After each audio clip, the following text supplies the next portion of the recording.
Buenos días, buenas tardes y buenas noches a todos los distintos y distintas que nos acompañan en el día de hoy. Hoy nos acompaña un invitado muy especial, host del podcast 13% ya temporal, Andrés Acevedo. ¿Cómo estás? Muy bien, feliz de estar acá. Gracias por la invitación. Muy sofisticado el setup. Gracias. Con un poco de envidia, la verdad, estoy. Gracias. ¿Qué haces por Bogotá? Tengo un proyecto en el que estoy trabajando con un amigo, con un buen amigo. Y es de esos proyectos que requieren presencialidad. Ok. Entonces vine esta semana. Aprovecho para ver amigos, desatrasarme de vida social. Bogotá me encanta. He vivido los últimos 6 meses en Medellín, que es la ciudad en la que nací, con la que me he conciliado. Me he conciliado en esta última etapa. Pero siempre es rico volver a Bogotá. Yo creo que Bogotá hoy en día es muy rico de turista, ¿no? Como de no tener que aguantarse la vida cotidiana con las obras. Tal cual. Sino venir, caminar, es rico. Me he preguntado mucho si yo quisiera vivir en esta ciudad o si quisiera seguir en Medellín. ¿Por qué volviste a Medellín en primer lugar? Yo tenía como un gran proyecto de irme a Madrid. Y Medellín me servía porque pues mi familia es de allá. Entonces podía ahorrar para irme a Madrid. Desistí de ese proyecto finalmente. Entonces quedé como un poco como a la deriva porque quedé como en una ciudad que era para mí transaccional y ahora era mi ciudad. Pero ha sido una experiencia muy interesante. Por ahí hay una frase de T.S. Eliot que dice que después de todas las exploraciones, algo así como que después de todas las exploraciones, la ironía es que uno termina haciendo la exploración más importante, que es volver al lugar del que partió y reconocer ese lugar. Y se ha sentido un poco así. Okay. Lo he sentido así.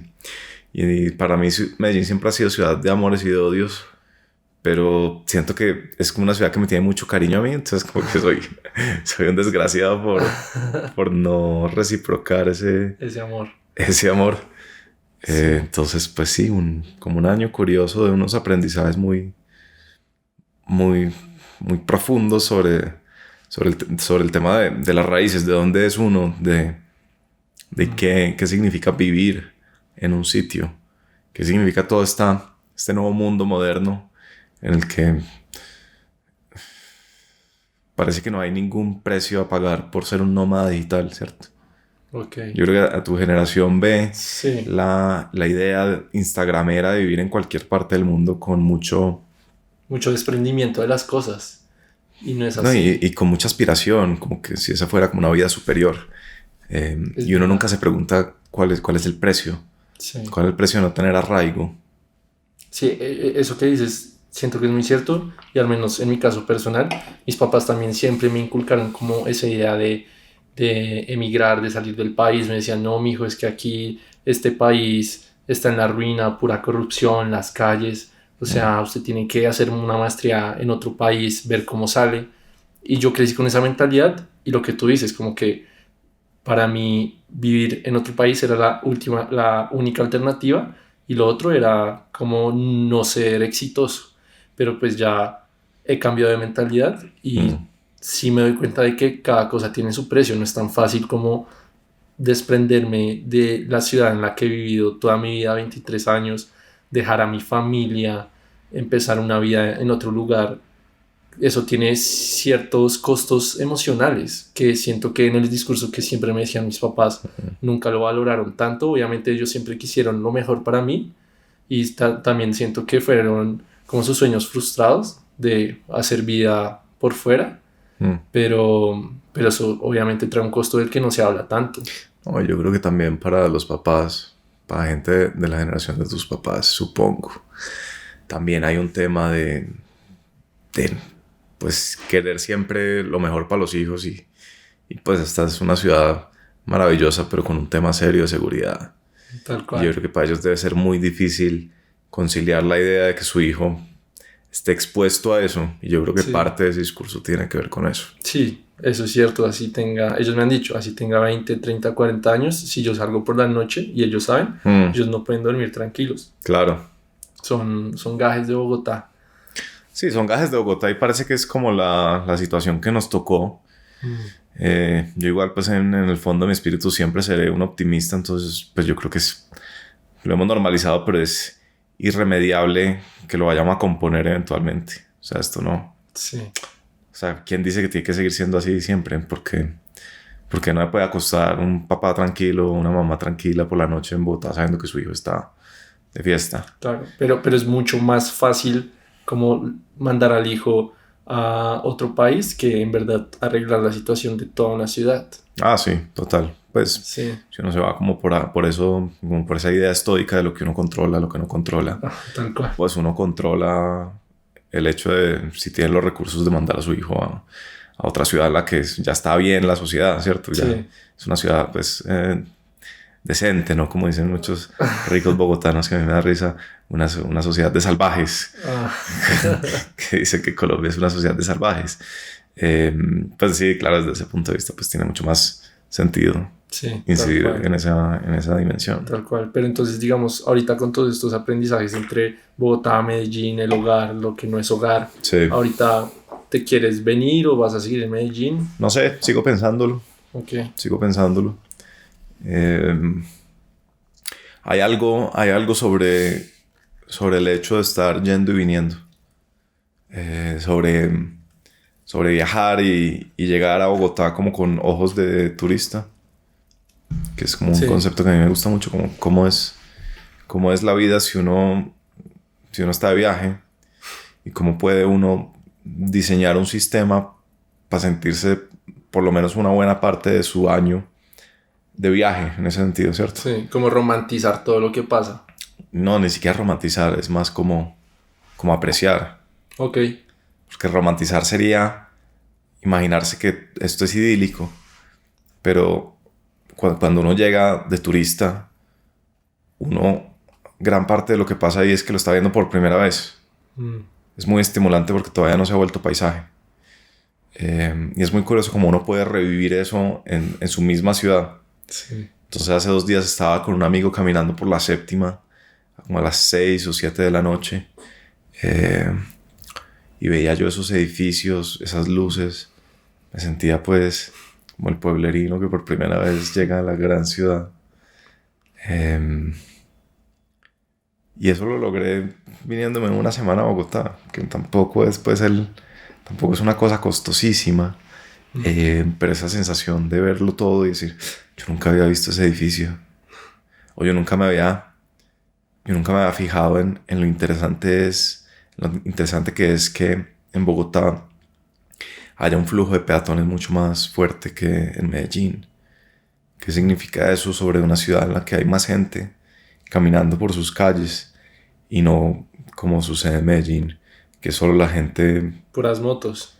Sí, que es puras motos y la Medellín de a pie son por lo general obreros o empleadas domésticas. Ok. En Bogotá hay un poco más de diversidad en ese sentido. Vale. Y eso es muy interesante apreciarlo como si fuera la primera vez. Entonces no sé dónde voy a vivir. Medellín es una plaza que me llama, que me atrae, pero sigue siendo la ciudad de la que... O sea, ahorita ¿dónde te sientes más en tu hogar? Si lo podrías definir. Es que creo que la pregunta no es si me siento en mi hogar, sino dónde me siento más yo. Ok. ¿Dónde te sientes más tú? Yo creo que tal vez acá. Tal vez acá porque hay algo sobre Bogotá y su diversidad y tener como esas conversaciones tan poco predecibles en las que suelo terminar metido yo. Acá acabo de llegar de un almuerzo con 2 personajes los que yo nunca en mi vida habría podido imaginarme que me abrieran las puertas como a compartir con ellos, a almorzar con ellos. Es como... No sé, creo que esta ciudad hay una narrativa muy negativa sobre Bogotá y y hay cosas que solo pasan en Bogotá, ¿no? Only en Bogotá. Sí, sí, sí, pero sí. Medellín tiene una mejor calidad de vida. Yo en Medellín juego tenis y juego squash y todo es a 10 minutos y no tuve que sufrir en la ida, en la vuelta. Bogotá tiene un poco ese tema, ¿cierto? Sí. Organizar cualquier cosa en Bogotá. Tiene 7 grados de complejidad, tiene la asustada del indigente haciendo malabares con ladrillos en un semáforo. Tal cual. Es que para moverte en Bogotá, tú tienes que presupuestar mínimo 1 hora. De cualquier punto a cualquier punto tienes que tener como ese esquema mental. No, y tener la expectativa de que es una aventura y que uno no sabe qué puede pasar. O sea, yo creo que, no sé si a vos te ha pasado, pero a mí sí he tenido indigentes al frente del vidrio del carro haciendo malabares con ladrillos. Y hay unos videos muy buenos que sacaron una época en Twitter que era como, creo que era la voz de Santiago Moure diciendo, me encanta Bogotá, la transición entre Bogotá y la muerte es casi inexistente, algo así. Y son videos de cosas que solo pasan en Bogotá. El indigente haciendo malabares con ladrillos. Hace 2 días cuando te dije que estaba caminando por la séptima, pues antes de eso un tipo se fue encima de una vieja en una bicicleta, pues a un metro mío. Y creo que eso como de verlo y de como no sentirse responsable por ayudar, que es como que hemos perdido nuestra humanidad. Creo que eso solo sucede en Bogotá. Bogotá como que es sí. Que la gente, yo siento que por el trancón y la inseguridad y todo eso anda muy estresada, que es más egoísta que en otras partes de Colombia. Es modo supervivencia. No, y hay ciertas heurísticas que uno sabe de Bogotá. Pues si alguien le dice, oiga, ¿le puedo hacer una pregunta en la calle? Pues uno no hace favores en la calle ni responde preguntas. No, nada. Nada. Sí. Bueno, de acuerdo, pero hablando un poco más de tu podcast 13% y Atemporal. Sí. Digamos que en varios episodios y entrevistas tú cuentas la historia de cómo nació este proyecto, de que fuiste al Camino de Santiago, llegaste, decidiste empezar el podcast. Lo primero que te quería preguntar era ¿por qué decidiste desde un inicio tener un socio y no empezar el podcast tú solo? Porque siempre, pues desde un inicio como que buscaste un aliado en este proyecto que fue tu idea, como tu iniciativa.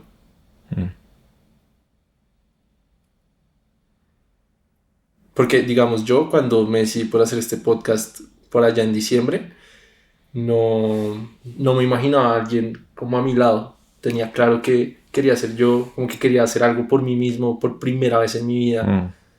Como demostrarme lo que yo valía.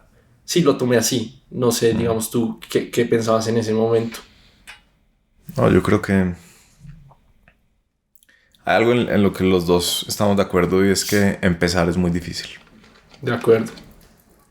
Y no me refiero a empezar un nuevo proyecto. Me refiero a empezar un proyecto cuando uno nunca ha hecho nada. Los que nos criamos en contextos, llamémoslos abundantes. Lo único que hemos tenido que hacer en la vida es cumplir con lo que se requiere. Entonces en el colegio hay ciertos requerimientos, como las tareas, por ejemplo. En la universidad hay una cosa que se llama los requisitos de grado. Y uno literalmente rellena los requisitos hasta que le dan permiso de graduarse. Que no es un gran logro, la verdad. ¿Graduarse? Graduarse no es un gran logro cuando uno viene de un contexto abundante.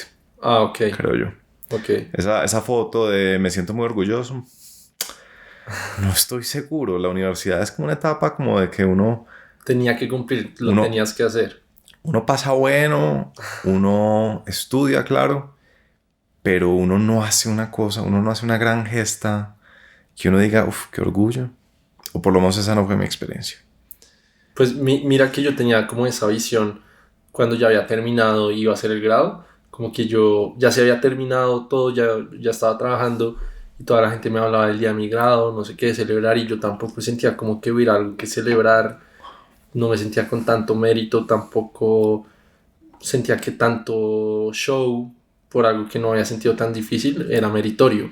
Pero el día de mi grado como que sí la pasé muy bonito, y más que por mí, como que ver los ojos, la cara de mis papás, cómo les brillaba, cómo veía que mi papá había esperado ese día tanto tiempo, eso sí me llenó mucho. Es que es más mérito de los papás que de uno.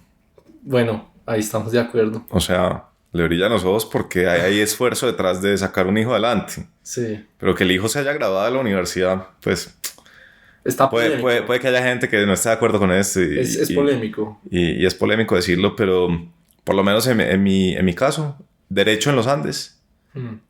Si alguien escuchando esto de Derecho en los Andes, tiene que reconocer que era difícil no terminar Derecho en los Andes. Perder un parcial en Derecho en los Andes era complicado. Había que esforzarse. Entonces, para volver al tema de empezar. Sí. Uno cumple los requisitos, hace lo que se espera. Y luego luego pasa algo, porque siempre dicen que la vida, cuando empieza la vida profesional, ya es la vida de verdad. ¿Cierto? La universidad tiene todo este tema de que es como un segundo útero, ¿cierto? Es una burbuja de protección. Como un tutorial de lo que... De hecho, es curioso porque Nicolás, mi ex socio en 13%, alguna vez terminó otra vez como de asistente de una profesora en los Andes. Y me acuerdo que él llegó feliz contándome cómo era volver al campus. Claro, porque volver al campus es volver al útero, ¿cierto? Sí. Es caminar relajado. Por ejemplo, en el caso de Bogotá, es caminar en unas calles cuidadas en las que uno sabe que no le va a pasar nada. Sí. Es sentirse en un ambiente un poco abstraído de la realidad, ¿cierto? Es una burbuja. O sea, que la típica Universidad de los Andes, la universidad más exclusiva de todo el país, queda en todo el centro de la ciudad. Sí. Que al lado la Plaza de Bolívar y como todo, como cambia el contexto, es una burbuja impresionante. Sí. Y hay el 80% de los estudiantes de los Andes jamás ha ido ni irá al Chorro de Quevedo que queda al lado. Sí. Y es como un cambio de perspectiva total. Eso es absurdo. Sí, totalmente. Y uno lo nota, como que la crítica típica de los académicos es que viven aislados de la realidad. Pero pues uno los compadece, es que los metieron a un útero otra vez, viven una vida un poco idílica, ¿cierto? Alrededor de las ideas, salarios garantizados, ¿cierto? Pues los profesores que tienen tenure, ¿no? Sí. Es como ya lo hicimos, ya... Eso se debe sentir como cuando algún tipo de la bolsa de valores hace un negociazo y se hace los miles de millones, con que debe sentir lo mismo. Es como, ya puedo relajarme. Entonces, causa eso la academia a veces, como que relaja a la gente.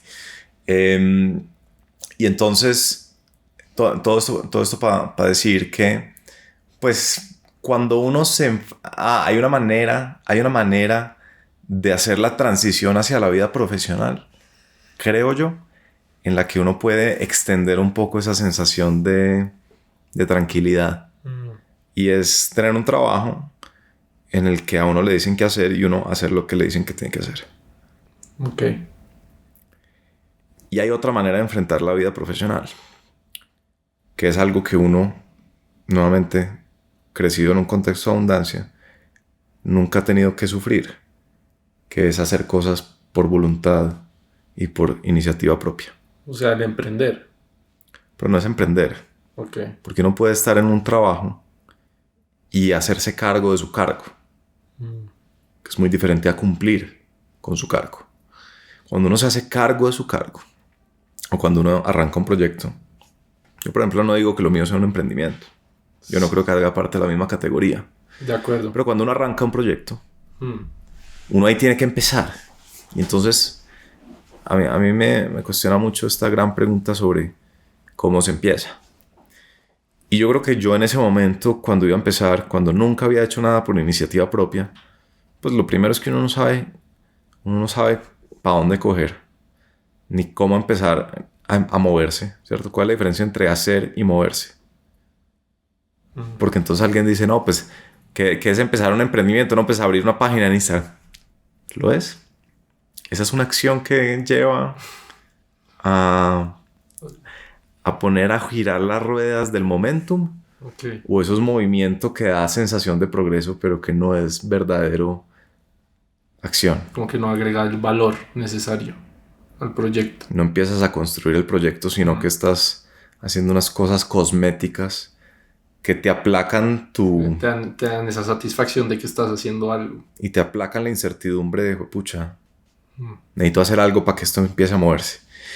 Y yo creo que yo en ese momento me pareció que era toda una aventura. Y pues es que es una aventura. Es mucho más aventura que haberme ido a la predecible, ¿cierto? Y no estoy para nada denigrando en contra de lo que llamarían un camino tradicional que me parece que para mucha gente puede ser muy valioso. Pero para mí esto se sentía como una aventura. Y pues yo creo que para alguien que le ha gustado tanto El Señor de los Anillos, lo bajano de las aventuras es hacerlas acompañadas, ¿cierto? Ok. Como el gran valor de la aventura es la amistad que se forja en el camino, ¿cierto? Es Frodo y Sam, es Aragorn, Legolas y Gimli, ¿cierto? Harry Potter y Ron. Harry Potter, Ron y Hermione. Y Hermione. Entonces, pues en ese momento fue que le escribí a Nicolás, porque sabía que él también tenía estas ganas de hacer algo por primera vez por iniciativa propia y no porque es lo que toca. Y arrancamos 13% y pues ha sido toda una aventura y todo un cuento. Y bueno, el apellido de 13% al inicio fue 13% pasión por el trabajo. Sí. ¿Cómo ha ido cambiando tu perspectiva del trabajo gracias al podcast? Sí. Digamos que inició con este apellido, Sí. pero obviamente eso ha ido mutando y ya necesariamente pues no tiene que tener como ese componente de pasión detrás. Ahorita, ¿cómo es tu perspectiva de lo que es el trabajo para la vida de una persona? Claro, es que el tema ahí es que Steve Jobs, no sé en qué año, da un discurso de graduación en Stanford, que es cuando dice esta famosa frase de que hay que conectar los puntos, de que cuando uno mira hacia atrás los puntos de su vida lo conectan y lo llevan como a su destino. Y en esas, Steve Jobs habla de la intuición y dice: lo más importante que hay que saber es que hay que escuchar a su corazón y a su intuición, porque ellos de alguna manera ya saben lo que tú quieres ser. Ok.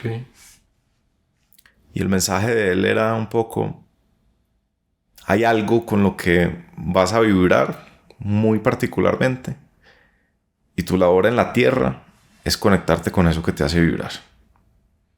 Y una vez hagas eso, más o menos vas a resolver un poco tu vida profesional.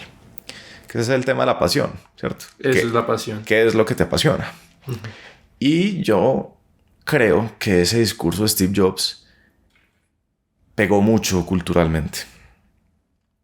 Fue un discurso que se ha permeado. Es como esas ideas fuerza que han cogido vuelo. Y nosotros, cuando arrancamos el podcast, creo que estábamos un poco poseídos por esa idea. Entonces, ¿qué pasó? Nosotros nos encontramos una estadística que decía solo el 13% de las personas encuentran satisfacción en su trabajo.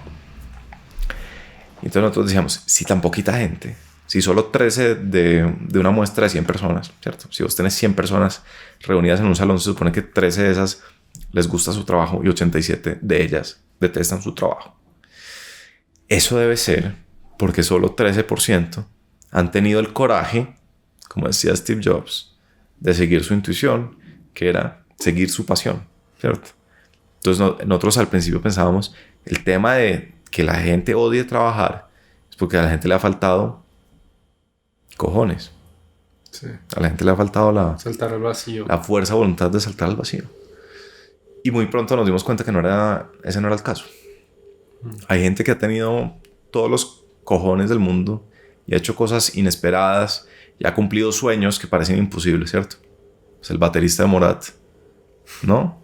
Morat, bueno, una banda global, y el tipo era baterista, era un rockstar, ¿cierto? Uh-huh. Y ese era su sueño, y aún así renunció. ¿Pero por qué?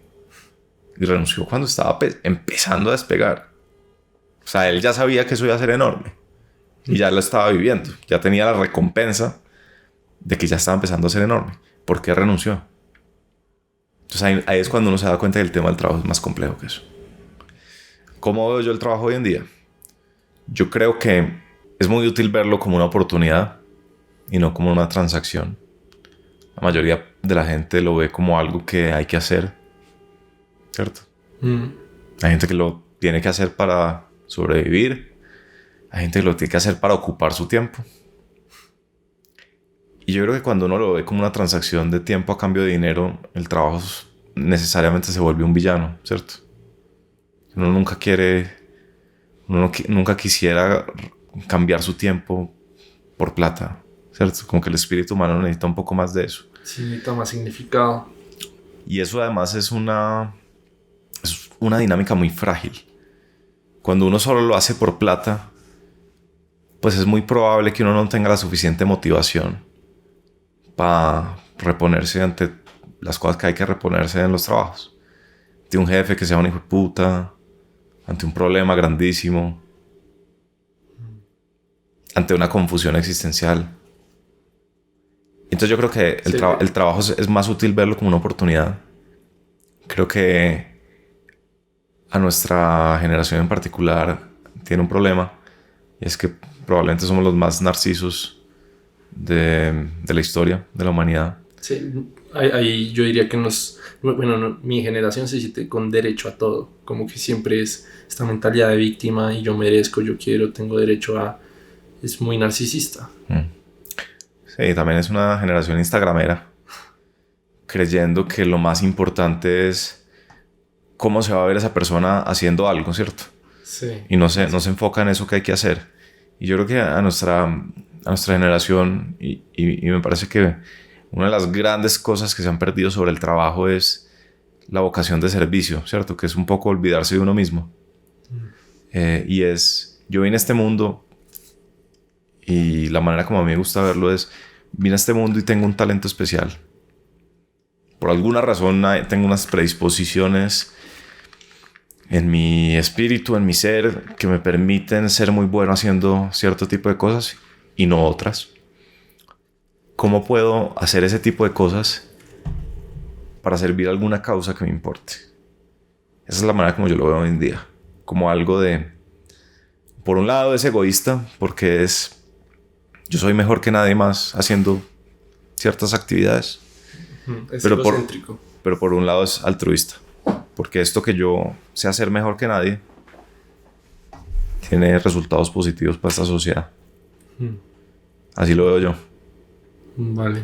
Sí, es una visión como que es más completa, como tú dices, y no tiene esa base frágil de este método transaccional, porque, como decías, si uno tiene como presunción o como fundamento esta ideología de que yo te doy mi esfuerzo y mi tiempo por el dinero, cualquier cuestionamiento va a atacar esa base y las preguntas existencialistas, los problemas que vayan a venir, van a acabar contigo si no tienes algo mucho más sólido que te sostenga. Y entonces, para rematar con el tema de la pasión, el tema de la pasión tiene otro problema muy grande, es que casi nadie sabe qué le apasiona. Son pocos los casos. O sea, vos tendrás dos amigos que tocaban muy bien instrumentos desde chiquitos y de pronto les apasiona, y tendrás otro que por alguna razón juega muy bien golf y eso es lo de él, pero el resto nadie ha tenido la suficiente exposición como para saber, como para haber dado con esa cosa con la que uno vibra especialmente. Es verdad. Entonces, como estrategia para uno decirle a la gente, bueno, ¿y qué hago con mi trabajo? ¿Odio mi trabajo? ¿Cuál es la respuesta? Es como, no, pues haz lo que te apasiona. Es una pésima solución. Porque los dejas en el mismo lado. Los dejas estancados, pensando, echados en un sofá viendo videos de YouTube, intentando descifrar, o reels de TikTok o lo que sea, intentando descifrar qué es lo que me apasiona. Y uno descubre esa vibra es haciendo. Y por eso es tan importante empezar, ¿cierto? Sí. Romper la inercia para empezar a exponerse al mundo. Alejandro Salazar, que es un invitado que hemos tenido en ambos podcasts, que es pues una celebrity hoy en día, pues, pero es un consultor empresarial. Sí, pues, de la estrategia emergente. De toda la vida. Él dijo una frase buenísima en nuestro podcast 13%, dice, hoy en día la gente está sobreeducada y subexpuesta. La gente cree que la solución es hacer un posgrado. Ahorita vi en Instagram algunos de esos memes que decía como, tú también te metiste a este posgrado para aplazar la inevitable vida laboral a la que no quieres llegar. Sí, tal cual, exacto. Cual. La gente está sobreeducada y subexpuesta. Buenísima. Porque la gente cree que exposición, que la única manera de exponerse, cree la gente, es cambiar de carrera o cambiar de trabajo, ¿cierto? Por eso es tan importante este tema de ¿cómo podemos hacer que la gente entienda que empezar no es ser emprendedor? Porque ser emprendedor es una cosa que excluye a la gente. La gente cree que el emprendimiento debe ser solo para unos pocos, que son como los que tienen el cuero duro y el estómago resistente para aguantar esa incertidumbre que es emprender. Okay. Pero lo que sí se puede hacer es, todo el mundo debería tener un proyecto. Todo el mundo debería hacer cosas por iniciativa propia, ¿cierto? No sé, Tal cual. irse todos los sábados de manera consistente a ayudar con alguna causa social de su elección. Organizar, y ni siquiera tiene que ser, la gente cree que siempre tiene que ser algo así como un podcast de benefactor. Exacto, que le tenga que retribuir económicamente, y no necesariamente. Lo hablaba con otra invitada, Verónica Sendales, Sí. que cualquier persona puede tener su trabajo y está bien, y no todo el mundo tiene que amar y toda esta discusión de tener pasión por su trabajo, pero todo el mundo sí debe tener una cosa que le encanta hacer, y aunque no sea económicamente, que desde marica, yo hago galletas en mi casa y eso me trae un montón de significado, me encanta. Y pues no las vendo, no me trae plata, pero es algo que me llena. Sí. Todo el mundo debería tener ese algo. Totalmente. Y como te digo, no es fácil para una generación que le ha bastado con cumplir con lo que se espera, romper esa inercia. Son dos mundos diferentes. Sí. Hay un antes y un después. Por lo menos yo lo veo así en mi vida. Hay un antes mío, antes de 2017, y hay un después totalmente diferente, que fue cuando arranqué a hacer cosas. Okay. Sin método, sin saber cómo. Y bueno, cuando entonces estabas en este contexto tan cómodo, privilegiado, de cumplir, Sí. ¿qué fue lo que te impulsó ese paso final? Sí, Para empezar. Que estaba por primera vez incómodo. Okay. Yo llegué a Medellín, diciembre de 2017, después de haber viajado 3 meses de mochilero en Europa. Uno de esos viajes un poco como el chiste del posgrado para alargar la vida profesional. Sí, lo mismo. Tal cual, hacer el camino de Santiago. Hacer el camino de Santiago para no tener que enfrentar la realidad. Y llegué a Medellín, a la casa de mis papás, a contarles que yo no iba a ser abogado. Y peor aún, que no sabía qué iba a hacer. Y todavía peor, que iba a hacer un podcast. Eso es lo más grave. Yo digo que cuando la parte sólida del plan es hacer un podcast, algo está mal con el plan.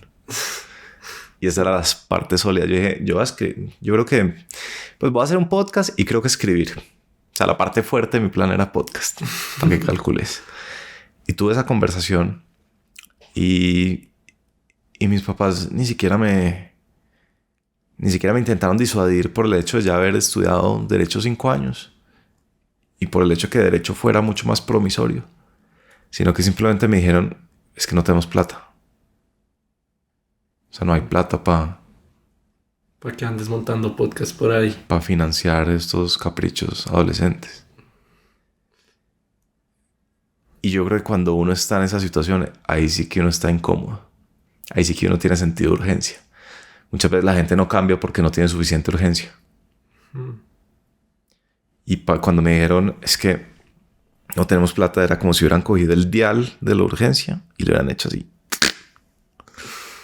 Lo hubieran llevado de 60 a 122. Y ahí ya me empecé a mover. Ahí sí. Ahí ya me empecé a mover. Claro. Ya cuando uno dice, pucha, tengo que resolver este tema en cuestión de un mes, en cuestión de 2 meses. ¿Qué hago? La cosa cambia. Sí, o sea, si tus papás te hubieran dicho como, sí, bueno, hijo, me parece, suena muy chévere. Aquí está, sí. Lo hubieras aplazado mucho más. Claro. Eso con la visión del trabajo, pero con la visión del éxito, el éxito para en general o para una persona o tu visión personal, ¿cómo definirás el éxito ahora? ¿Cómo lo ves? Yo creo que a mí me sirvió mucho haberme ido ese viaje de mochilero. Porque uno de los lugares en los que estuve fue Hungría, en la zona rural de Hungría. Y yo estaba al lado del lago más grande de Europa. Se llama el lago Balaton. Y en una zona que tiene tal vez 6 volcanes. Y yo vivía en uno de esos volcanes, en la casa de una pareja rarísima. Un inglés que tenía una joroba impresionante, parecía un pirata. Y una señora que se llamaba Karina y venía de Lituania. Una pareja dispar de hippies, pero ya cuando el hippie necesita industrializarse.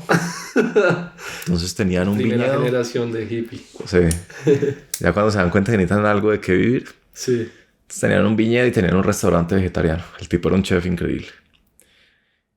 Y para mí ver esa vida tan diferente a todo lo que yo conocía, ¿cierto? Claro. Una vida en la mitad de un volcán, pero era una cosa, parecía salida de un cuento, de verdad, de un cuento. Sí, de Borges. No, ni siquiera de Borges, una cosa pues más parecida como un fairy tale, una cosa absolutamente absurda. Ellos tenían como una serie de amigos que eran como duqueses de Rumania, o sea, una gente como una nobleza decadente que se juntaba en un viñedo en Hungría, algo nada que ver. Y vivían una vida totalmente diferente. Yo creo que a mí eso me amplió mucho las posibilidades. Y yo creo que uno darse cuenta que hay gente que vive feliz así. Tal vez feliz no es la palabra. Porque, pues sí, vivan felices, pero lo importante no es que vivan felices. Era una vida funcional. Era de pronto suficiente. Era una vida suficiente, exacto. Entonces yo nunca tuve como... Yo creo que yo volví de ese viaje y bueno, algo que siempre me ha repetido mi papá es que la plata es lo de menos. Él ha tenido siempre como ese mantra de que la plata es lo de menos. Entonces yo nunca he sido particularmente driven de la plata. Ok. Ni tampoco he sido... Pues yo nunca he ido a Cartagena a un plan de yate, al famoso Cholón. Pues yo no conozco el Cholón. Ni tampoco me provoca, ¿sabes? Pues de pronto a raíz de eso alguien me invita y pues me pego, pero a mí ese tipo de cosas no me llenan. A mí lo fancy no me mueve. Yo tengo... Toda mi ropa decente, la que se ve bien, es cosas que me han comprado exnovias. Yo no he ido por primera vez a un centro comercial a decir quiero comprarme una camisa bonita. Es una cosa que simplemente no entra dentro de mi gama mental de necesidades humanas. Okay. Entonces, para mí el éxito nunca ha sido esa de la típica de montar tu empresa, hacer 100 millones de dólares. O sea, tú cuando montaste 13%, nunca tuviste como meta ser el podcast más monetizable del mundo y que te compre Caracol y nada. No. Para nada. Y de hecho me acuerdo que hablamos con Caracol. Pues. Y yo sabía, pero no que nos querían comprar, pues querían tantear ahí, pues yo sabía, pues yo solo pensaba como esto sería una pésima idea asociarse con esta gente como institucional, ¿no? Sí, cambiaría. Sobre todo porque el concepto de ese podcast era yo tengo un problema y lo quiero resolver. Y hay una cosa maravillosa sobre el siglo XXI, es que uno puede resolver sus problemas en público. Y eso le trae réditos sociales, ¿cierto? Sí. Eso te genera, si haces un podcast, entonces te genera una cierta credibilidad, te genera cierta gente que te sigue, te abre oportunidades, que es muy diferente a resolver problemas en tu cabeza o en la intimidad de tu casa. Entonces habría sido pues, una idea muy tonta intentar venderlo. Y nunca arrancó con propósitos de monetizar ni de resolver la situación financiera. Bueno, me acuerdo en esa conversación con mis papás que te contaba en diciembre, cuando les dije que no iba a ser abogado, me dijeron, bueno, ¿y los podcasts cómo dan plata o qué? Y yo no sabía cómo daban plata. Ni idea. Yo solo sabía que yo tenía un problema y era yo no quería vivir un trabajo como los que yo conocía, que eran trabajos 87%, eran trabajos tediosos, eran cosas que yo me sentaba y yo miraba al reloj cada 5 minutos a ver si ya había pasado el tiempo. Pues qué manera de existencia es esa. Ese era como mi único driver. Sí. Y luego la adrenalina de estar haciendo algo, ¿no? De estar en territorio inexplorado. Es una delicia. Pues por eso a la gente le gusta meterse al Guainía, a ver qué hay allá. Es como una aventura. Pero nunca con la idea del podcast me permite tener un estilo de vida en el que yo me puedo ir para Cartagena y después me puedo ir para ahí, puedo trabajar desde donde sea. Ok. Nunca pensando en cuál es el estilo de vida que me habilita esta cosa. Siempre es la cosa por sí sola. Ya. Es cuáles son las grandes preguntas que me mueven. ¿Cómo puedo dedicar mi vida a hacer algo importante? ¿Cierto? Yo creo que eso es como un buen criterio sobre cómo gastar el tiempo, ¿no? Hacer algo que importe. Bueno. ¿Y ahorita te sentirías como en la capacidad de ayudar o instruir a alguien que llegue? Andrés, estoy muy infeliz con mi trabajo. Gracias a tu podcast tienes como algunos pasos para seguir, para ayudarme en mi situación. Pues es complicado porque la gente es infeliz, como el cuento de Tolstoy, ¿no? Todas las familias felices son iguales, pero todas las familias infelices son infelices a su propia manera. Entonces toda la gente que tiene problemas en el trabajo tiene problemas en el trabajo a su propia manera. Sí. ¿Qué pensaría yo? Los trabajos generan como ciertas dinámicas muy estables y uno siempre está como con los mismos inputs. Entonces es probable que esa persona que esté infeliz con su trabajo almuerce todos los días de la semana con la gente de su oficina y conversen de los mismos temas, por lo general alrededor de la oficina, y que cuando esa persona tenga un lío con un jefe y lo trate mal, salga de su trabajo a las 6 de la tarde y llame siempre a su novio, a su novia o a su mamá y se desahogue, ¿cierto? Sí. Y yo creo que tal vez un consejo que uno sí puede darle común a la gente es métale otros inputs a su vida. Otras dinámicas. Métase en otros feedback loops. Ok. ¿Cómo puede usted ponerse la disciplina de una vez a la semana almorzar con alguien diferente que tenga otro tipo de trabajo, que tenga otro tipo de visión sobre la vida? ¿Cómo llegar a ese tipo de personas? Porque muchas veces la angustia sobre los trabajos es que parece que siempre se va a sentir así de mal, o parece que uno siempre va a estar en ese tipo de trabajo. Pero cuando uno empieza a ver que hay otras posibilidades en la vida, se empieza a destrabar la oscuridad, ¿cierto? Gran parte de lo que hace bien la gente cuando hace una transición de trabajo, de carrera exitosa, es qué pasa de la oscuridad a la claridad, ¿cierto? Porque la gente no lo busca uno diciendo, hey, odio mi trabajo y me quiero ir para este otro trabajo, ayúdame. Porque esa es muy fácil. Sí. Esa es, te conseguí mañana almuerzo con tal persona que te va a ayudar. Esa es fácil. La gente por lo general dice, odio mi trabajo y no tengo ni idea qué hacer. ¿Cierto? Está en la oscuridad. ¿Cómo puede uno ponerse la meta de... No es la meta de cambiar de trabajo, es como... ¿Cómo puedo ponerme la meta de ver más claro? ¿Cómo puedo ser una persona... ¿Cómo puedo ser una persona que tiene claridad sobre la vida? ¿Cómo me muevo hacia allá? Y yo creo que una es moviendo su círculo cercano. Y a eso me refería al principio con los inputs. Sí. ¿Cómo puedo, entre las 5 personas más cercanas, de las cuales soy el promedio, ¿cierto? Sí. La famosa frase, uno es el promedio de las 5 personas que lo rodean. ¿Cómo puedo meter a alguien adicional que me sirva para tener claridad? Y a veces es una persona, ojalá fuera una persona de la vida real. A veces yo creo que puede ser una persona virtual, ¿cierto? Sí. Pues, ¿a quién puedo empezar a seguir en YouTube que sea clarito? Tal cual. O que me dé claridad. Yo creo que ese tipo de cosas sirven también. Sí, a mí, en lo personal, me han ayudado un montón. Digamos que yo, en verdad, puedo marcar un antes y un después de cuando descubrí a personalidades como Jordan Peterson, David Goggins, Alex Hormozi, que son estas personas que hablan de superación, de desarrollo personal, disciplina. Y escuchaba en un podcast de Armatura, Construye tu mejor versión, entrevistaban a el expresidente de Bancolombia. Pero se me olvida. ¿Carlos Raúl? Eso, Carlos Raúl. Y Pedro Michelsen le preguntaba como quiénes han sido tus mentores. Y él decía, es muy difícil definir mentores como, no, este jefe que tuve o esta persona que me acompañó, porque para mí los mentores es cualquier persona que te ha ayudado directa o indirectamente, que te ha instruido. Sí. Entonces, digamos, el libro que me leí de tal personaje es mi mentor porque yo me identifico mucho con él. Entonces yo siento que cada una de estas personalidades yo los puedo considerar como unos mentores porque han influido en mí y en mi vida, en mi forma de pensar de una manera incalculable. Sí. Entonces es esto, como cambiar tu círculo, lo que ves en Instagram, porque ahorita cualquiera coja su celular, ponga tiempo en pantalla, 2 horas en Instagram, pero fijo, mi generación fijo.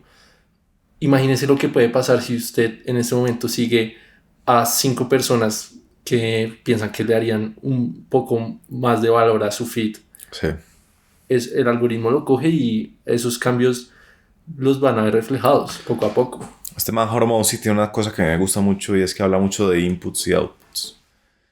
Y el problema de mucha gente cuando quiere cambiar de trabajo es que está fijándose en el output, ¿cierto? En cuál es el trabajo soñado al que puedo llegar. Sí. Y nunca se concentra en los inputs.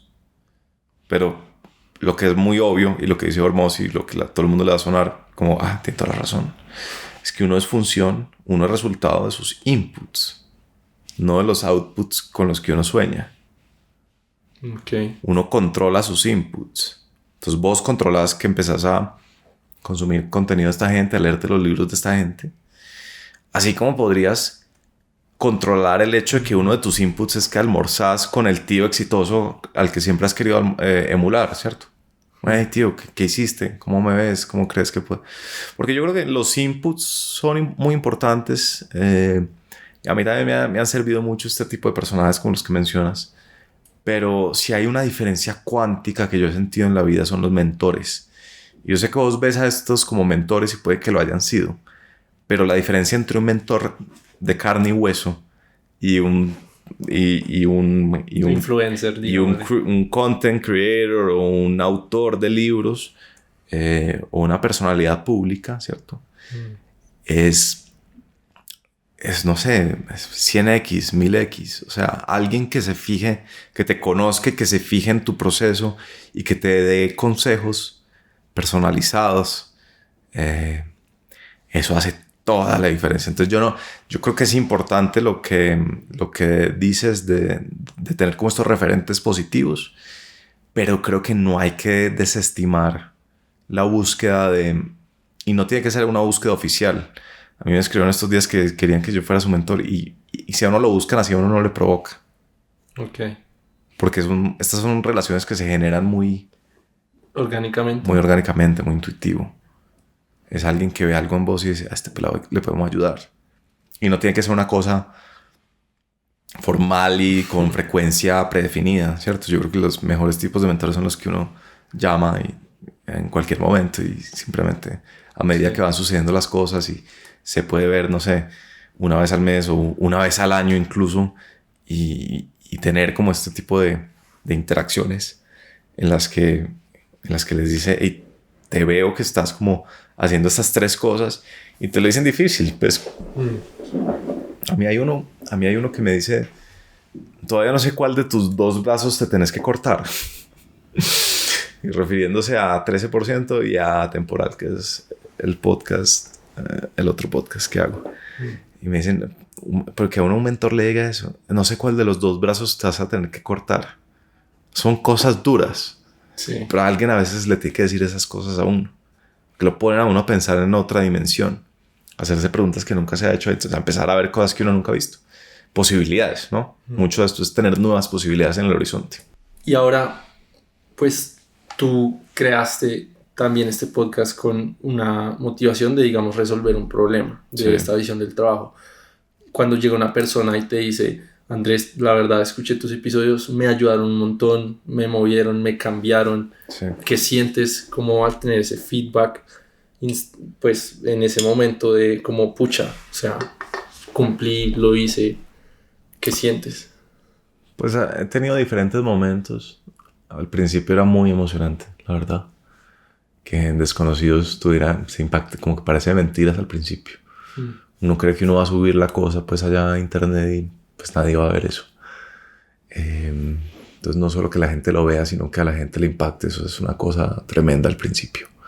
Luego a mí me pasó como una suerte de apatía emocional, como una fatiga, como que de tantos mensajes ya se me olvidan el mismo mensaje una y otra vez, que es una cosa absurda decir y suena muy antipático, como que gente en verdad súper linda diciéndole a uno, hey, me cambiaste la vida, me sirvió muchísimo lo que haces, y uno poniéndole como corazón en Instagram, ni siquiera buscando el emoji del corazón, sino tocando dos veces el mensaje.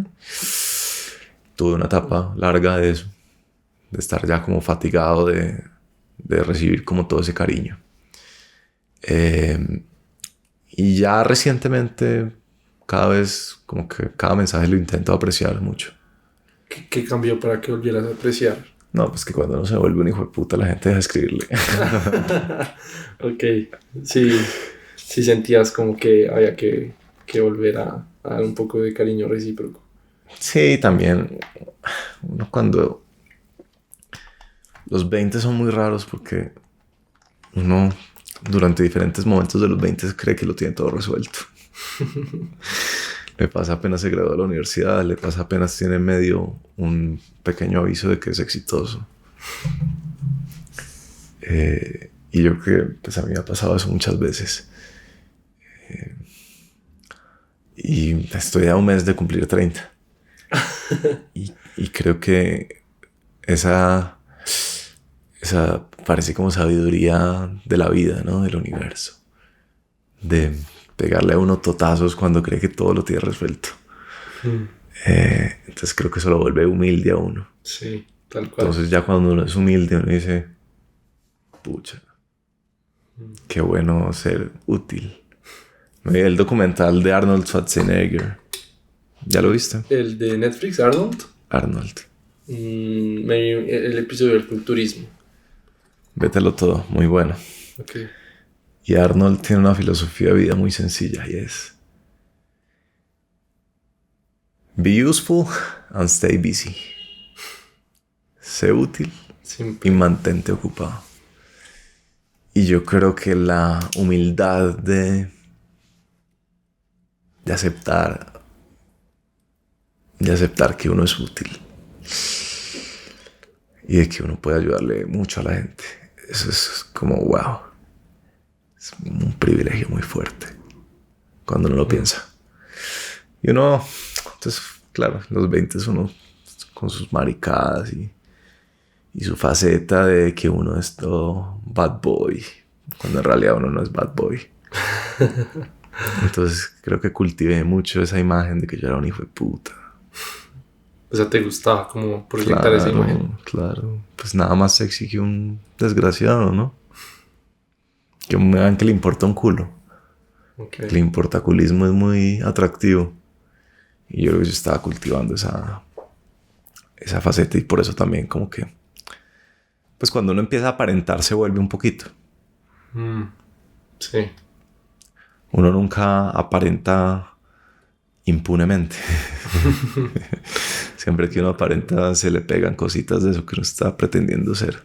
Sí, y entonces yo creo que parte de lo de los mensajes sí era porque yo aparentaba hacer algo, pero entonces uno se lo empieza a creer como así, a mí me tiene sin cuidado ser el que le está ayudando mucho a la gente. Como el de las 100 personas más influyentes. Ajá. Sí. Pues sí, también es que la gente es muy responsable. A nosotros nos dieron, como a los 2 años de haber empezado, sí, el premio de uno de los 100 líderes más importantes de la sociedad, la revista Gerente. Y eso es una irresponsabilidad. Yo no creo que se nos haya... Yo creo que no. Iba a decir que no creo que se nos haya subido tanto la cabeza, pero no. Ahora que lo pienso, yo creo que sí se nos pudo haber subido. Y yo creo que eso le hace mucho daño a uno. Cuando uno pierde la humildad, pierde la sed de aprendizaje. Y así como la filosofía de Arnold Schwarzenegger es simple, hay otro gran prócer de la independencia del mundo, es Freddy Vega, y tiene otra filosofía muy simple que es: nunca pares de aprender. Y yo creo que eso es una de las grandes claves de la vida. Cuando uno tiene la humildad de darse cuenta que uno no es tan bacano como cree que es, y se preocupa genuinamente por mejorar incrementalmente, ¿no? 1% mejor cada día. Sí, a los hábitos atómicos. Eso es muy diferente que estarse creyendo que está en la cima del mundo y que es uno de los 100 líderes. Además, le voy a echar el cuento de cómo deciden esas cosas. Alguien en una revista bueno, sí, no digamos nada sobre la revista. Alguien en una revista que tiene poco equipo disponible de personal, le dice al practicante, oiga, tenemos que sacar la lista de los 100 líderes y de los 100 gerentes, porque es que las ediciones que más venden de las revistas son son esas. Claro. Las de los 100. Premios, que hablen de números. Total. Eso es parte del negocio de las revistas. Y esas listas no las hacen muy bien pensadas. No tienen criterios, no tienen metodología. Ponen a la persona que está haciendo las cosas menos importantes a que vaya y busque quiénes van a ser. Y claro, la visibilidad. Cuando uno es visible y no todo el mundo es visible. O sea, nosotros arrancamos los podcasts cuando habían como 5 podcasts en Colombia. Sí. Entonces inevitablemente íbamos a hacer algo visibles. Entonces, la gente confunde visibilidad con éxito. Dicen, estos más son súper exitosos. Vamos a llevar a esta gente. Y pues sí, lo nombran, le dan a uno la estatutilla, 100 líderes de la sociedad, y uno no ha hecho en realidad lo que merece ser un líder de la sociedad, como que yo no. Pues en ese momento que lo recibiste, ¿te sentías raro? Como... No, me sentía muy emocionado. Ok. Me sentía muy emocionado. Pues porque sí es validación de que uno está haciendo algo importante, pero pues sí el líder de la sociedad. Yo no quisiera vivir en una sociedad en la que yo estoy en el top 100 de los líderes, ¿no? Ya. Sí, yo quisiera que haya como pro hombres y pro mujeres en ese top 100, ¿no? Qué tranquilidad vivir en una sociedad con una élite intelectual, económica, pujante, no una en la que esté yo. Ok. Sí. Entonces eso fue raro y yo creo que sí nos hizo ese daño de que tal vez nos empezamos a creer, y cuando pues, todos los mensajes son positivos o el 90% de los mensajes son positivos, pues es muy difícil no creerse que uno es lo máximo. Ya. Y también en muchos episodios, entrevistas, como que he identificado una tendencia muy clara, y es que sí se puede decir así, como que siempre curtes de los abogados, o como de... ¿Cómo así que hablo mal de los abogados? Sí, como de este estilo de vida. Pero... Claro, es que... ¿Tú volverías a estudiar Derecho? No, yo no volveré a estudiar Derecho.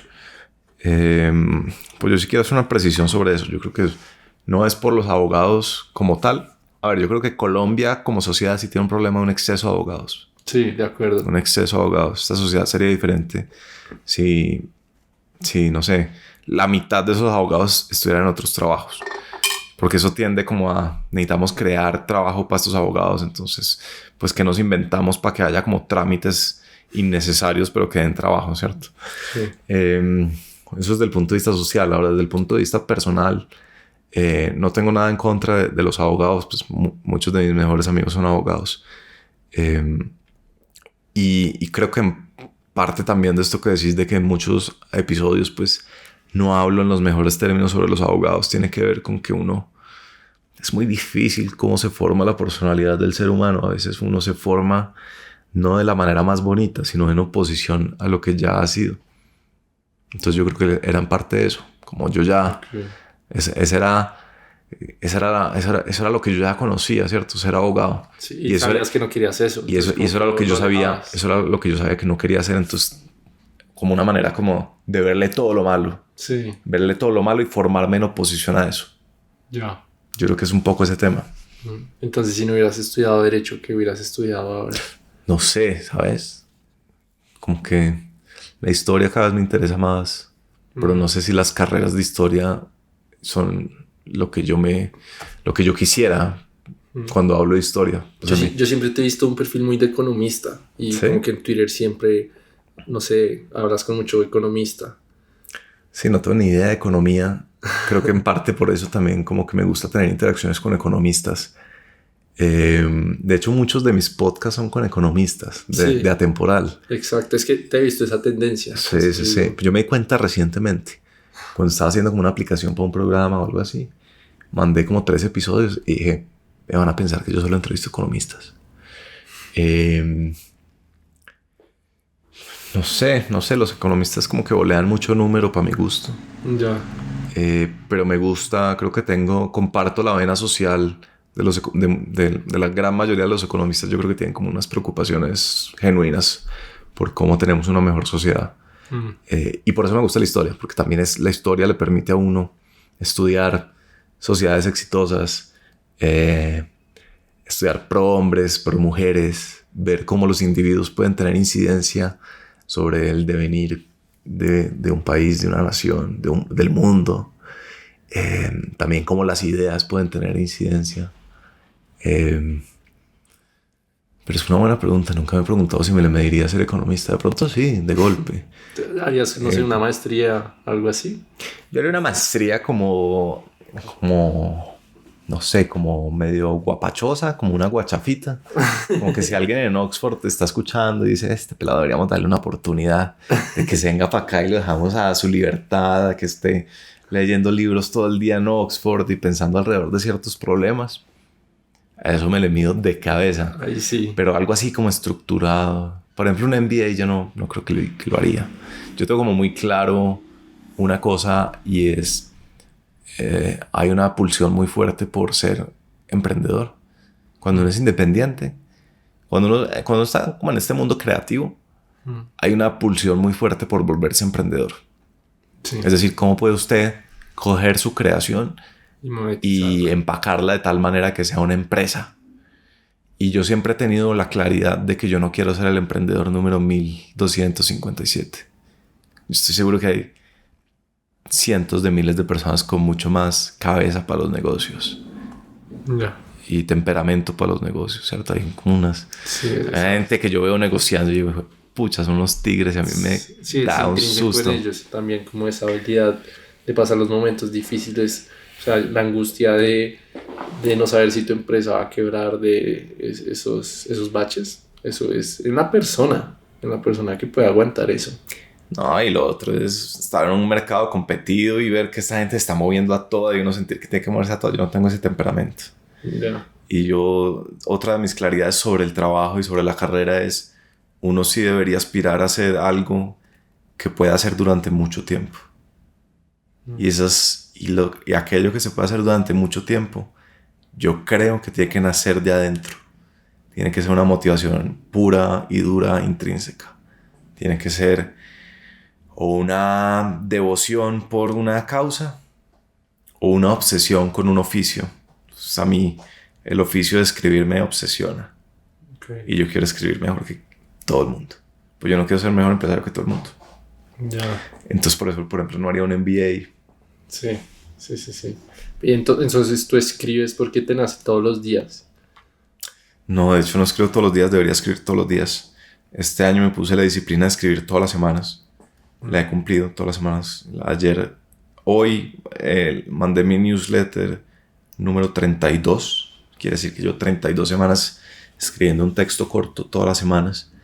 Me gustaría escribir más, de hecho. Pero me fascina lo que los gringos llaman el craft. ¿Qué es esto? Y craft es como... No tiene traducción fácil en español, pero es algo así como el oficio. Traduce algo así como el arte, la artesanía. Es... Uno lo nota inmediatamente. Cuando vos ves estos coasters muy bonitos, para los que no lo están viendo, es como un pedazo de piedra sacada de un volcán prehistórico y tallado a la medida. Uno aquí nota como algo de craft, ¿cierto? Esto es algo okay. de lo que se nota que ha sido trabajado. Y el craft en un texto es cuando uno sabe que todas las palabras que están en ese texto tienen que estar ahí. Yeah. No son simplemente, quería exponer esta frase bonita. No, es como, esta es la mejor manera de... Tiene una razón para estar ahí. Exponer esta frase. Y el craft es trabajo duro, ¿cierto? Sí, es el micromanagement, como cada detalle. Es ser detallista. Detallista, ya. Es ser detallista. Y tiene una cosa muy curiosa el craft, y es que requiere mucho trabajo duro, pero se ve muy simple para el espectador. Cuando alguien lee un texto mío y lo lee y dice, como escribe rico porque es súper fácil de leer. Es como, es fácil de leer porque fue muy difícil de producir. Exacto. Eso para mí es el craft. Ya, Por sí. ejemplo, y yo también y también a mí me gusta también como el craft de las entrevistas. En la temporada es como, ¿cómo puedo hacer que esta entrevista sea una pieza magnífica de arte? ¿Cómo puedo llevar la conversación de tal manera que lo diga de la manera perfecta, en el momento perfecto? ¿Cómo puedo predisponer el espacio para que saque lo mejor de esta persona? ¿En qué momento interrumpo? ¿En qué momento hago silencio? ¿Cierto? Lex Fridman, ¿lo has escuchado alguna Sí, vez? sí, claro. Lex Fridman tiene un podcast muy bueno para los que no saben. Se llama el podcast Lex Fridman Show o algo así. Uh-huh. Y creo que en una entrevista que le hizo a Elon Musk, el tipo se queda callado 20 segundos. Lex Fridman le hace una pregunta a Elon Musk. Elon Musk se queda callado 20 segundos. Y Lex Fridman se queda callado 20 segundos. Y eso es muy difícil de hacer. Porque cuando alguien se queda callado, uno tiende a rellenar el espacio. Sí. Es una intuición muy humana. Y el craft de Lex Fridman es saber que tiene que autorregularse. Y aguantar también hasta que Elon Musk conteste.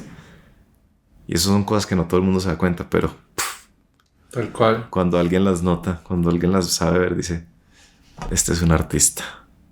Yo siento que esa es una de las razones por las que Joe Rogan ha sido tan exitoso y pues fue o es número 1 del mundo, porque si uno se da cuenta, él muy pocas veces interrumpe a sus invitados y por ejemplo cuando va Jordan Peterson, lo puede dejarse extender 20 minutos desarrollando sobre todo Jordan Peterson, que tiene unas ideas súper complejas y las desarrolla, las desglosa, y él no interrumpe, como que cuando tiene una duda, ahí sí, pero lo deja desglosarse y uno ve a otros podcasters y como que en su afán de brillar o de resaltar, pues en su propio podcast, de allá, que su cara pues pueda aparecer en el clip viral que van a sacar de esa entrevista, siempre tiende a interrumpir. Y no se valora eso, como que ahora que uno lo piensa, lo dice, ese es como el secreto, pues siento que es el secreto del éxito de personas como Joe Rogan o Lex Fridman. Son muy cuidadosos, pacientes en la conversación. Es ese tipo de detalles que marcan la diferencia. Y mientras decías lo que de uno, que uno siempre trata de rellenar los espacios, lo hice. Dije como sí, o sea, no, Dios mío, voy a tratar de corregir eso. Son pequeños aprendizajes, sí, son ¿no? pequeños aprendizajes. De a poquitos uno los va incorporando. Mm.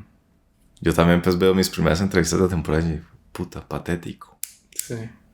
Pero uno va mejorando. Uno va mejorando y también es injusto juzgar el pasado con la sabiduría del presente. Ah, sí, total. Entonces, nada, hay que saber que esto es un proceso. Cuando lo que te comentaba antes de iniciar la entrevista, cuando yo veo el primer podcast que hice con mi papá, yo era el man más tartamudo y mal entrevistador del mundo. Sí. Decía mucho, me trababa demasiado, entonces por eso no me gusta escucharlo, sufro mucho, pero pues es que era el primer episodio, nada que hacer, digamos, nadie nunca me había dado el feedback de que rellenaba los espacios. Estoy seguro de que a partir de este episodio 23 lo trataré de hacer. Yo me escucho hoy en día porque estoy recientemente editando los videos de los episodios. Entonces vuelvo a escuchar todo el episodio, que ha terminado siendo una cosa muy útil. Ahorita te cuento por qué. Pero me escucho y siempre pienso dos cosas. Uno es, ¿cómo carajos hizo el entrevistado para entender la pregunta? Si fue la pregunta más mal formulada, incoherente, desastrosa. Y lo segundo que pienso es, yo no tengo ni idea de hablar. Es como solo me fijo en en las muletillas y me doy látigo, parejo. Y me ha servido mucho, pues sabes que me ha servido mucho editar los videos. A veces uno no es consciente cómo lo condicionan las actividades del proceso creativo.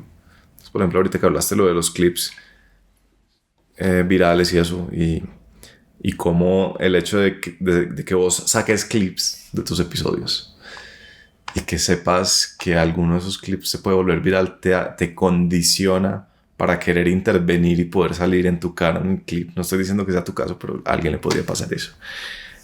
A mí me gusta mucho ser consciente de qué tipo de actividades me condicionan a mí. Y cuando empecé a editar los videos y a repasar todas las entrevistas, porque yo no escuchaba mis entrevistas, yo terminaba de entrevistar y lo sacaba. Entonces, por un lado me he fijado como en esos errores que tengo que mejorar, pero es tan impresionante cómo he incorporado los aprendizajes de esas entrevistas. El simple hecho de volverlo a escuchar cada vez está más metido en mí, atemporal. Entonces yo estoy hablando y me salen las anécdotas de mis entrevistados y cuento de ellos. Ustedes sabían que Juan Felipe Gaviria, cuando trabajaba con los holandeses, y esa anécdota no se me habría quedado grabada solo con haber hecho la conversación inicial, sino con el segundo proceso. Y es un segundo proceso que a mí me parecía tedioso. Yo dije, no, para mí, porque hay un consejo por ahí que dicen varios pues, de estos como gringos startuperos y bueno, en fin, mucha gente dice esto, y es que usted debe ponerle un precio a su hora muy alto. Usted debería decir, si usted cree que su hora vale 300,000 pesos, usted debería ser irracional en cuánto le pone, en cuánto tasa su hora. Entonces, en vez de decir vale 300, decir vale 1,000,000 de pesos. Con la idea de que su tiempo es valioso y usted debería dedicarle su tiempo a actividades de alto valor. Entonces, para mí, como que ese retroceso de pasar a editar videos desde ceros, me parecía como yo debería contratar a alguien. Como que si eso me va a tomar 2 horas y mi hora, digamos, cualquier cosa vale 1,000,000 de pesos, pues yo debería contratar ese proceso por 300,000 pesos porque estoy ahorrándome 1,700,000 pesos. ¿Y eso hacías? ¿Contratabas a alguien? No. ¿O no lo editabas? ¿Lo sacabas así? No, es que solo teníamos una cámara al principio. Ya, sí, se subía de una. Se subía de una. Pero ahora que le metí segunda cámara, fue que empecé a hacer eso. Pero tuve la pregunta de si debería contratar a alguien. Entonces, bueno, no lo hice. Y me he dado cuenta de cómo haber incorporado una actividad, entre comillas, tediosa, que es volver a escuchar la entrevista, en realidad es de las cosas más valiosas que yo podría estar haciendo. Porque entonces consolido todo ese conocimiento de mis entrevistas. Es muy impresionante. Hay que tener como mucho cuidado en cuáles son en qué resulta la manera como uno hace las cosas. Porque uno puede hacer un podcast de muchas maneras. Pero cuáles son como esas cosas ocultas que se van volviendo activos o pasivos. ¿Y a ti no te gustan las etiquetas? Pues como esta filosofía de porque estudié derecho no quiere decir que soy abogado. Sí. Pero ahorita, como qué etiquetas, si utilizas alguna, utilizas para ti o cuando te presentas, ¿qué dices que haces?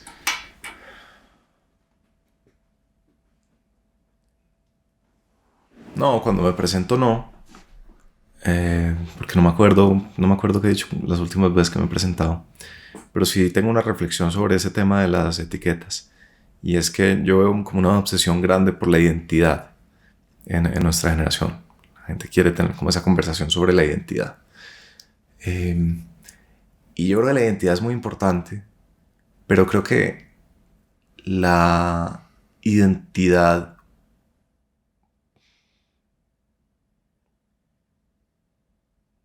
como la identidad única, cuando la identidad es igual a una profesión, cuando la identidad es yo soy abogado, cuando la identidad es yo soy emprendedor, resulta en muchas...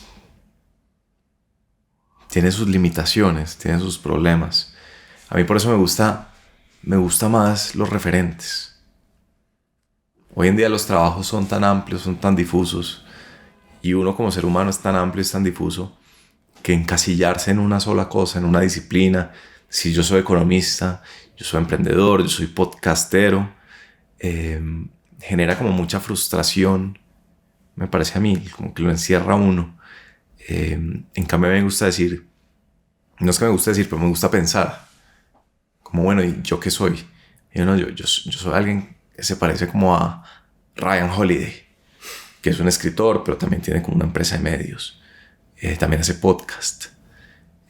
Y esa como referente, como que los referentes son más útiles, les sirven, lo ubican a uno mucho más, ¿cierto? Son ejemplos concretos. Tyler Cowen, otro de mis referentes, es un tipo que es un economista brillante y es de las personas más influyentes de Estados Unidos, de los public thinkers más influyentes de Estados Unidos. Pero Tyler, uno no podría decir, no, es que es un economista. Es como, sí, pero si es un economista, entonces ¿por qué hace un blog diario? Y si hace un blog diario, entonces ¿por qué también da charlas por el mundo? ¿Y por qué también hace podcast? ¿Y por qué también financia gente y abre becas? Pues a uno no le cuadran muchas de las actividades cuando uno las intenta filtrar con una sola identidad. Sí. Entonces por eso a mí me gusta ver el problema de la identidad es a quién me quiero parecer más que qué quiero ser, o qué profesión quiero hacer, o qué trabajo quiero desplegarnos, a quién me quiero parecer, ¿cierto? Yo creo que es mucho más útil. Sí, ese problema de las limitantes yo lo he vivido en carne propia, porque cuando me empezaba como a surgir esta idea del podcast, como ese bichito de la idea de un proyecto ahí difuso, como que siempre estaba este monstruo dentro de uno que decía como, pero es que usted no puede hacer eso porque, oiga, usted estudió ingeniería industrial, oiga, usted estudió economía, usted, ¿por qué va a hacer un podcast? Usted no es esa persona. Entonces como esa identidad, de esa etiqueta de usted es esto, a construir este camino, usted no puede pasarse a hacer esto. Entonces, y es una limitación mental. Yo siento que a uno le influye su identidad, en su personalidad.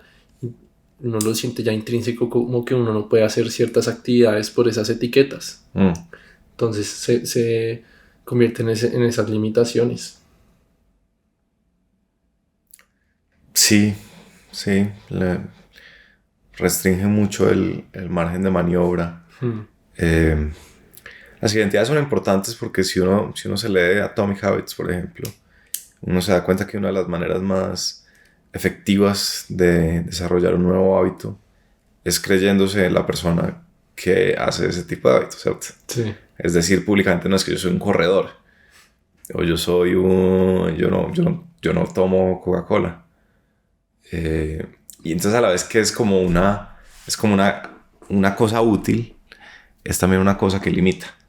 Entonces hay que tener como mucho cuidado en cómo se maneja esa discordia entre lo benéfico de reducirse, porque cuando uno lo puede ser todo no termina siendo nada, pero cuando uno reduce la cancha, cuando uno dice, no, es que yo soy lateral y yo juego bien desde lateral, entonces me voy a volver el mejor lateral, uno se vuelve mejor jugador de fútbol que si dijera, no, es que yo soy todero, póngame donde quieran, ¿cierto? Pero tiene el problema de que a veces uno, por diversas razones, necesita desencasillarse, ¿cierto? Desmarcarse. O sea, mi cuento preferido de la identidad es el de Matthew McConaughey. ¿Se lo sabe? No. Matthew McConaughey despegó en su carrera de actor y hacía todas las comedias románticas. ¿Usted ha visto comedias románticas ¿a usted le tocó How to Lose a Guy in 10 Days o usted es otra generación? Soy otra generación. Yo me clavé esa película para ir 15 veces. Y este era el típico man sexy de Hollywood, un texano, como típico macho, six-pack. Y entonces empezó a hacer comedias románticas y hizo todas las comedias románticas del mundo. Y hubo un momento en que se hastió. Dijo, puta, no quiero más comedias románticas. Quiero hacer otra cosa. El problema es que cuando uno es el mejor lateral derecho, lo quieren fichar para lateral derecho. Usted no lo quieren fichar para que sea de contención. Porque usted lo percibe como un buen volante de contención.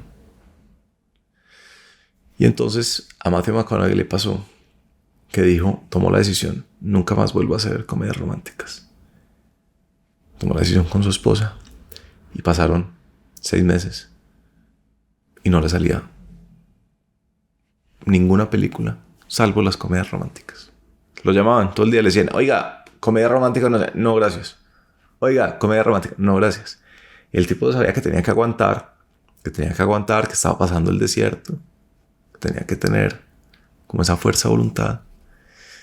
Y lo llamaron, creo que ya lleva como 9 meses, creo que ya sus presupuestos ya se le estaban empezando a agotar.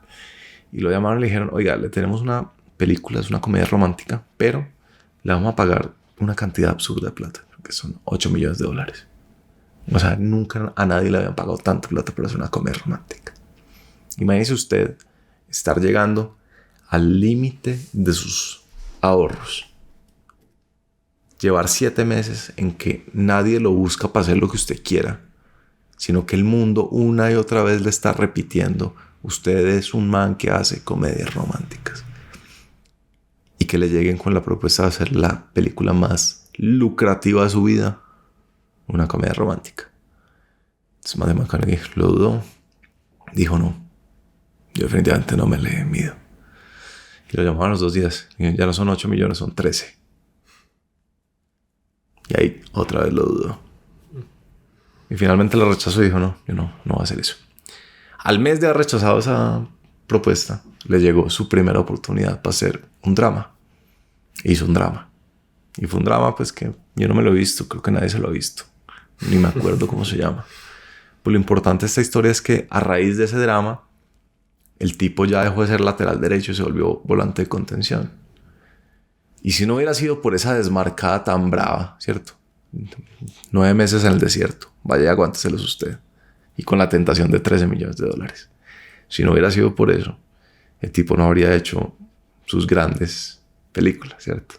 Dallas Buyers Club, Interstellar, True Detective. Pero tocó pagar el precio. Por eso las identidades son tan complicadas. Cuando uno es lateral derecho lo quieren solo para lateral derecho, no lo quieren para volante de contención.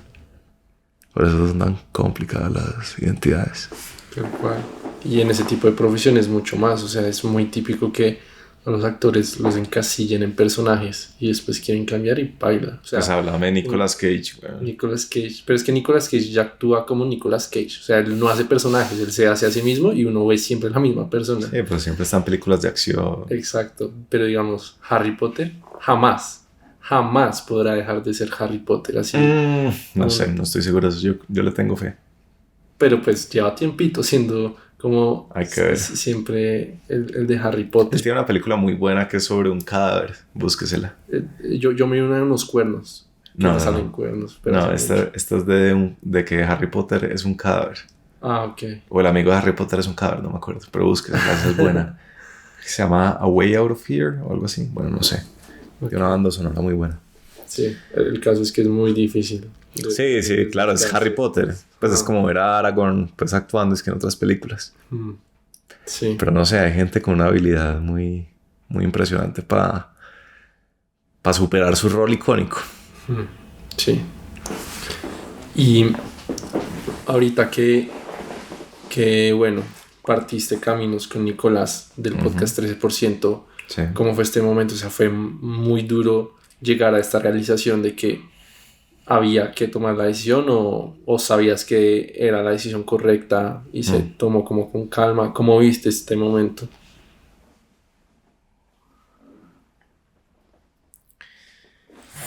La decisión no fue dura, fue dura lo que llevó a la decisión y fueron muchos meses de una sociedad disfuncional. Okay. O sea, como que se iba notando en el proceso creativo del podcast que no se venía con la misma... No sé si en el proceso creativo del podcast, eso ya lo juzgarán los oyentes, pero yo creo que para los dos era clarísimo que había algo mal de lo que no se hablaba. Era, digamos, como un elefante grande en la habitación. Y era aburridor vivir con esa tensión. Cuando hay un tema no tratado, en una relación así de cercana como la de una sociedad, eso es muy aburridor. Eso es estar siempre alerta, siempre en tensión, no sentir que era lo mismo de antes, por ejemplo. Y eso lo vivimos muchos meses. Luego él ya tomó la decisión de empezar a buscar un trabajo. Yo creo que fue sorpresivo, pero al mismo tiempo yo estaba como desconectado, yo andaba como en otra cosa, estaba como concentrado pues en una relación que yo tenía en ese momento, entonces tenía como otro tipo de asuntos en la cabeza, entonces no fue así como que uno podría imaginarse como que de un momento a otro le dijeron a uno La bomba. sí, le tiraron la bomba. Pues sí fue inesperado, pero no fue como que me revolvió el estómago y dije, no tiene sentido. Ahora a mí sí me desató una crisis de confianza dura. La confianza es un tema muy interesante, porque uno a veces está en la cima del mundo y se le nota, y a veces uno la está pasando mal y se le nota. Y no hay garantía de que uno siempre va a estar confiado de sí mismo. Yo he tenido unos momentos de sentir puta, que no hago nada útil, de que no soy lo que debería ser, ¿no? Mi frase preferida de Jordan Peterson, ¿sabe qué es? Cuando habla del Miguel Ángel de David, que ahí veo que tiene uno. Y dice, yo creo que Jordan Peterson dice, cuando uno ve el Miguel Ángel de David, como que lo que le dice a uno el Miguel Ángel, la manera como lo mira, es como diciendo, tú podrías ser mucho más de lo que eres. ¿No? You could be so much more. Y yo he tenido unas crisis de confianza en las que siento, pucha, no soy ni cerca de lo que la gente cree, ni de lo que podría ser, ni de lo que debería ser. Y esa noticia de Nicolás de que pues se iba del proyecto, para mí fue desencadenante de una crisis de confianza que me duró muchos meses. De sentir que, sí, no sé, que tal vez no había tenido como la capacidad de mantener un proyecto vibrante, ¿no? Y también pasa mucho cuando uno tiene como relativo éxito con estos proyectos, como 13%, el peso de dejarlo ir, ¿no? Como que qué se sentirá haber creado la revista Semana y ver lo que soy. Y la revista Semana en los 90 era la revista más importante de este país. Y perder el ímpetu, ¿cierto? El momentum. Y cuando uno le empieza a ir bien, uno cree que el momentum es siempre ascendente. Uno cree que siempre va a ser cosecha, hijo de puta. Sí. Uno nunca cree que llega el diluvio. Sobre todo que a ustedes desde un inicio pues les fue relativamente bien, desde su primera temporada. Sí, eso arrancó con fuerza y luego siguió con fuerza, siguió con fuerza, siguió con fuerza, siguió con fuerza, siguió con fuerza. Entonces sí, fue duro eso por ese lado, pero creo que era lo que tenía que pasar. Creo que él necesitaba vivir otras experiencias. Creo que yo me manejo mejor cuando puedo dedicar toda mi energía a la parte creativa y no a las otras cosas que son implícitas a los proyectos que son con socios, como de convencer, de acordar, de conciliar. Ya no soy bueno para eso y soy muy terco, entonces creo que también me ha liberado de una manera en la que pues, estoy muy satisfecho hoy en día con cómo están resultando las cosas. Y creo que contribuye mucho a la amistad de Nicolás y yo, porque pues, antes que socios pues fuimos amigos y somos amigos. Y la gente tiene esta idea tonta de que uno puede separar las sociedades de las amistades, y en realidad no. Lo uno contamina lo otro. Entonces sí hubo momentos en que nuestra amistad estuvo flaca por vida de la atención de socios. Y entonces, pues hoy en día me alegra que no la tengamos y que podamos como reconstruir y mantener la amistad. Entonces, ¿cómo es 13% o atemporal en 5 años? ¿Qué quisieras para estos proyectos?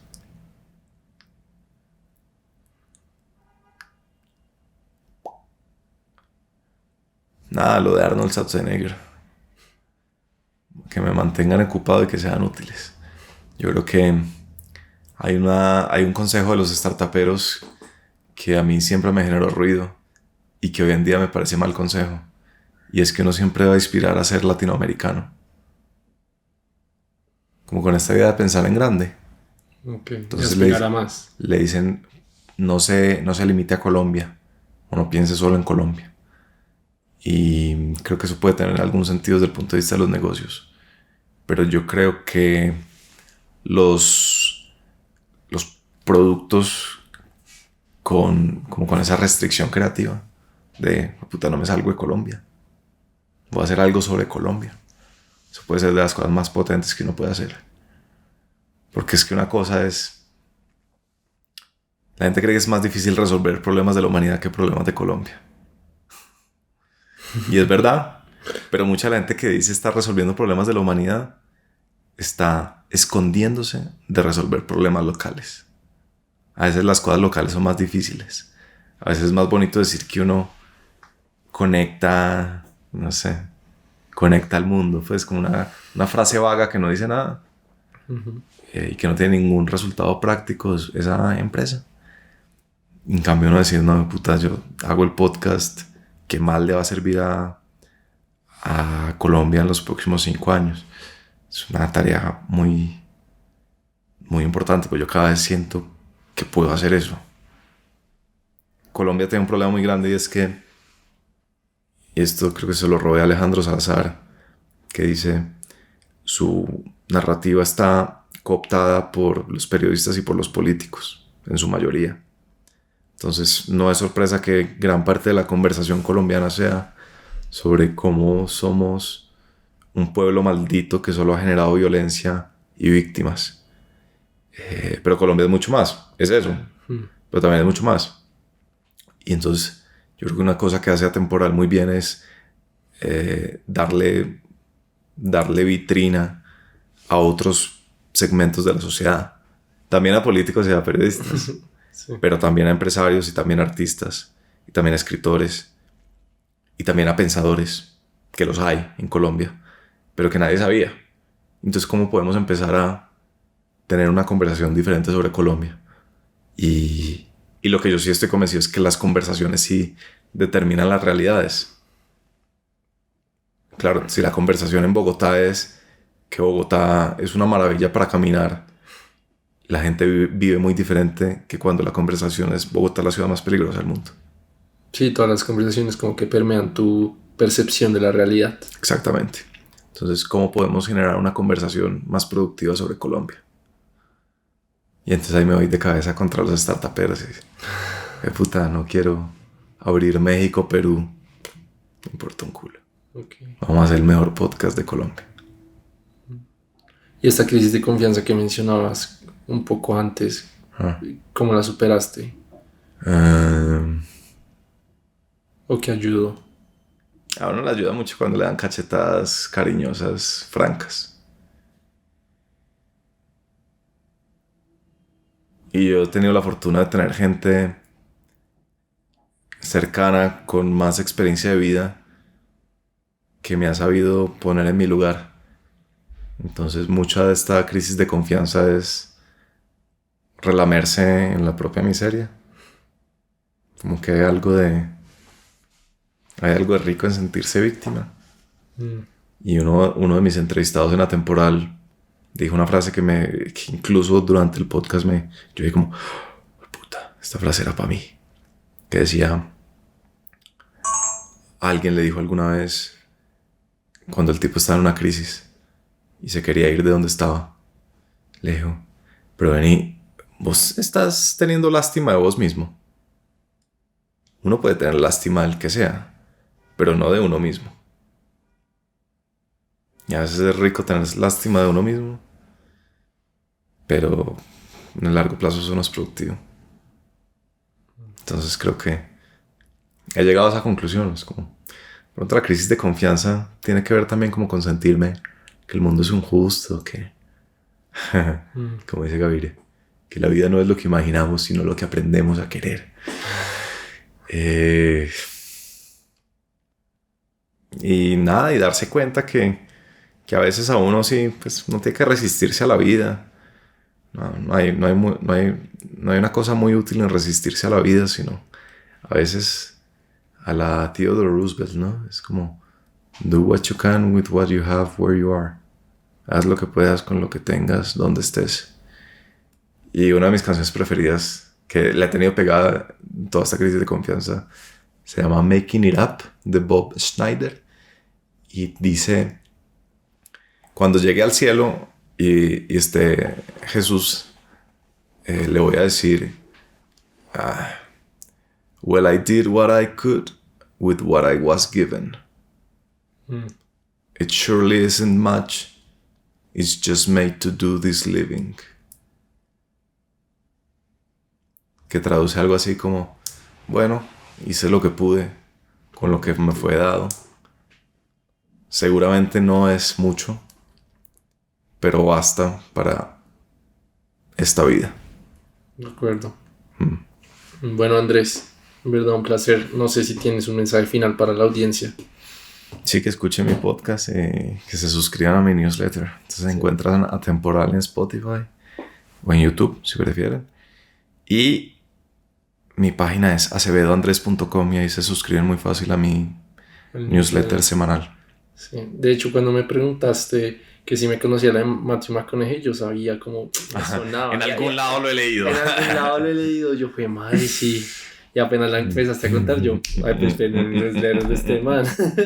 Sí, muy bueno, en verdad. Suscríbanse, recomendado. Gracias. Bueno, listo. A todos los distintas que nos escucharon, muchas gracias por escuchar. Y nos vemos en el siguiente. Chao, chao.